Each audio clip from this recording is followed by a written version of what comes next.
Sion railway पुलाच्या पाडकामाला वेग, Sion railway पुलाचे 7 गर्डर हटवले। रविवारच्या मेगा ब्लॉकमुळे रेल्वे प्रवाशांना मनस्ताप, मध्य आणि हार्बर मार्गावरील मेगा ब्लॉकमुळे रेल्वे स्थानकांवर प्रचंड गर्दी। पुणे महानगर परिवहन महामंडळात कंत्राटी पद्धतीने 400 बस सेवेत दाखल केल्या जाणार, 1000 चालकांसोबत 1000 वाहकांचीही सेवा घेतली जाणार। मुंबईत वानखेडे स्टेडियमवरील कालचा सामना पाहण्यासाठी चाहत्यांची गर्दी, रेल्वे मेट्रो वाहतुकीवर ताण, गर्दी कमी करण्यासाठी वानखेडे स्टेडियमवर उबर शटलची मोफत सेवा।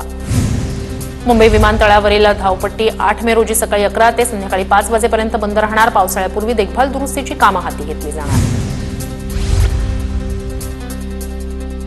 मुंबईत मुजोर रिक्षा टॅक्सी चालकांकडून दंड वसूल, 25 लाखांचा दंड वसूल, तर गेल्या वर्षी तब्बल 1163 तक्रारी मुजोर रिक्षा टॅक्सी चालकांविरोधात प्राप्त। मुंबईतील पत्राचाळीतील पुनर्विकासाच्या कामावर रहिवाशांनी उपस्थित केलेल्या प्रश्नाची हायकोर्टाने घेतली दखल, प्रकल्पातील सेव्हिंगच्या इमारतींचं ऑडिट करण्याचे निर्देश। म्हाडाच्या मुंबई मंडळाचा 23 तारखेला जनता दरबार भरणार, 100 दिवसांच्या कृती आराखड्यातील नागरिकांच्या तक्रारींचं निवारण केलं जाणार। मुंबईत म्हाडाच्या घरांच्या किमती कमी होणार, किमतीचं नवं सूत्र ठरवण्यासाठी त्रिसदस्यीय समिती नेमली।